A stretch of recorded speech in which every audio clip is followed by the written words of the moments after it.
Halo semuanya, pada video kali ini aku ingin membahas siapa saja pemain terbaik dan pemain terburuk dari skuad Harimau Malaya saat menghadapi Cape Verde dengan skor imbang 1-1.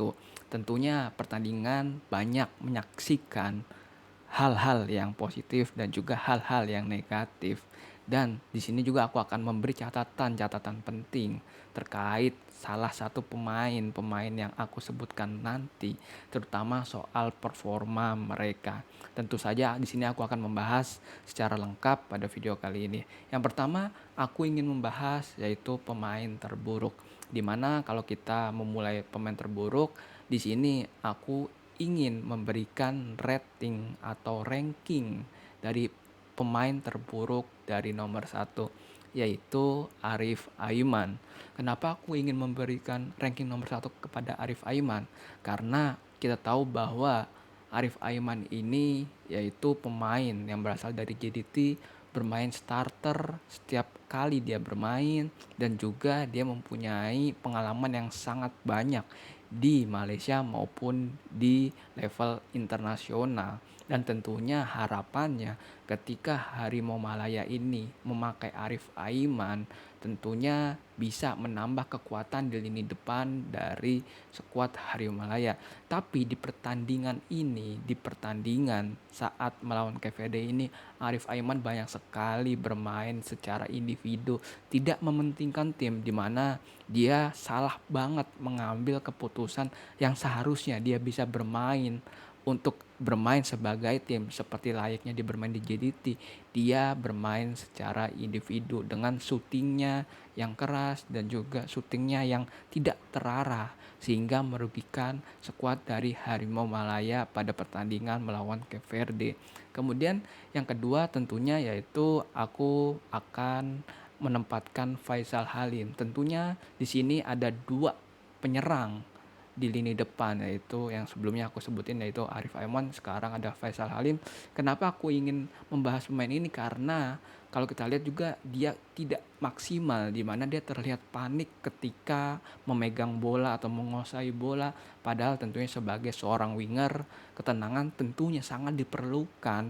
Dan juga kalau kita lihat bahwa tidak adanya peluang-peluang yang Faisal Halim lakukan untuk bisa membahayakan dari pemain atau kiper dari Cape Verde.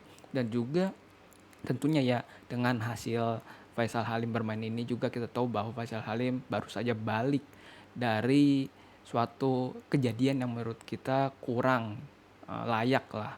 Tapi aku harap Faisal Halim bisa menemukan performa terbaiknya saat nanti dia akan bermain atau dikasih kesempatan oleh pelatih Peter Klamowski. Kemudian yang ketiga tentunya berasal dari lini depan juga, yaitu Safawi Rashid sebagai striker, di mana Safawi tentunya harus berada di posisi yang tepat ya. Kalau kita lihat bahwa mungkin saja Faisal Halim dan juga Arif Aiman tidak bisa menemukan ruang yang bagus, dan juga Safawi tidak bisa memaksimalkan mencari ruang yang bagus. Oleh karena itu ketiga pemain depan ini terlalu egois untuk disaksikan atau kita lihat. Kemudian yang selanjutnya ada Noalen. Kita tahu bahwa Noalen ini pemain yang sangat bagus ya, pemain muda, pemain berbakat, dan juga dia juga baru selesai sembuh dari cedera ya. Tapi kalau kita lihat bahwa pertandingan melawan Cape Verde ini, Noalen ini sering banget terlihat kehilangan bola. Mungkin karena gugup, aku tidak tahu. Terutama di babak pertama dia sering banget kehilangan bola di babak pertama. Tentunya dengan kehilangan bolanya dari Noalen ini tentunya akan membahayakan dari lini belakang dari Harimau Malaya. Dan tentunya ketika tadi saat melawan Cape Verde tidak banyak banget peluang-peluang yang bagus dari Cape Verde atas kehilangan bolanya dari Noalen ini. Kemudian yang terakhir ada Sian Hasmi. Kenapa Sian Hasmi ini aku tempatkan di pemain terburuk? Karena ada salah satu kejadian ya di sekitaran di 90 menit plus plus, di mana menurutku ya di laga persahabatan saja dia mengulur waktu, di mana menurutku ini kurang bijak lah. Karena apa? Karena ini hanya sekedar persahabatan, kenapa mencari atau membuang-buang waktu 1, di mana kita tahu bahwa Cape Verde juga tidak bermain dominan banget melawan skuad Harimau Malaya. Dan menurutku dengan kejadian itu aku tidak sukalah dengan Sian Hasmi ini. Karena apa? Karena juga salah satu gol dari Cape Verde, atau gol satu-satunya dari Cape Verde ini dilakukan oleh refleks dia yang lemah menurutku. Oleh karena itu aku menempatkan Sian Hasmi juga pemain terburuk.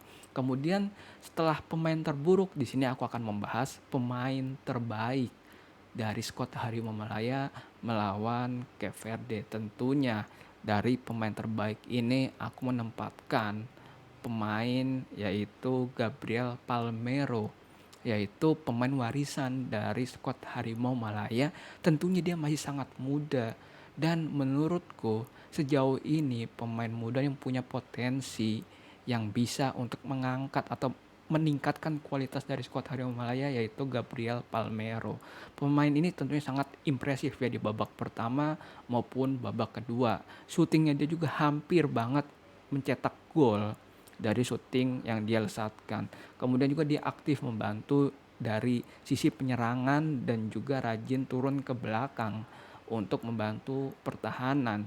Dan juga kalau kita lihat bahwa akurasi dia bermain juga sangat penting, dan dia juga tidak banyak untuk melakukan error-error seperti sliding yang telat atau pelanggaran yang tidak perlu. Menurutku dia adalah pemain yang paling bijak untuk pemain warisan saat melawan Cape Verde. Kemudian yang kedua yaitu Ubaidullah. Kenapa aku bilang Ubaidullah merupakan pemain terbaik? Kalau kalian nonton pertandingan tersebut, bahwa tentunya Ubaidullah ini sangat masih muda ya, dimana usianya baru 21 tahun. Dia bermain solid di lini belakang, dan dia menunjukkan bahwa dia memiliki kedewasaan secara bermain dan juga pintar membaca permainan, kapan dia harus leading, kapan dia harus marking. Dan aku harap ya Ubaidullah ini bisa mempertahankan dari performanya, karena menurutku dengan permainan dia saat melawan Cape Verde ini, aku bisa meyakinkan bahwa Ubaidullah ini adalah calon dari pemain dari Harimau Malaya di posisi back. Dan kemudian yang kedua itu adalah Ubaidullah. Kemudian yang ketiga yaitu ada Harith Haikal. Kenapa aku memilih pemain ini? Karena dia adalah pemain yang sejajar dengan Ubaidullah di lini pertahanan dari skuad Harimau Malaya. Tentunya dari Harith ini ya itu dia sama-sama seperti Ubaidullah. Dia sangat muda, umurnya masih 22 tahun. Dia aku lihat-lihat seperti back senior, di mana dia tahu kapan harus bisa membantu tim, kapan harus melakukan pelanggaran. Dan aku harap juga pasangan antara Ubaidullah dan Harith Haikal ini harus bisa dilakukan segera mungkin, karena untuk proses regenerasi lebih baik lagi ke depannya. Kemudian yang keempat ya, dimana aku kurang setuju sih karena pemain ini sih, karena kalau kita lihat bahwa dia hanya mencetak gol saja. Dan tapi walaupun dia mencetak gol, dia juga bisa membantu skuad Harimau Malaya untuk bisa lebih positif untuk bisa menghadapi Vietnam nanti, yaitu Paulo Joseu. Paulo Joseu tentunya jadi penyelamat dari skuad Harimau Malaya untuk menyamakan kedudukan melawan Cape Verde. Tentunya itu bukan gol yang biasa saja, tapi gol ini juga penting untuk menyelamatkan Harimau Malaya dari kekalahan dan juga meningkatkan positivitas dari pemain Harimau Malaya dan juga mental untuk bisa melawan skuad Vietnam pada kualifikasi Piala Asia. Sayangnya ya, performa buruk dari beberapa pemain bisa jadi disebabkan oleh ekspektasi yang terlalu tinggi. Harimau Malaya saat ini sedang membangun pondasi baru, jadi konsisten masih jadi PR yang besar tentunya. Dan jika kalian ada saran atau masukan atau pendapat lain terkait pemain terbaik, pemain terburuk versi kalian, kalian bisa komen di kolom komentar. Jika kalian ada masukan, saran terkait video ini atau terkait pembicaraanku, kalian bisa komen di kolom komentar. Sekian pada pembahasan kali ini. I love you all, thank you and bye bye.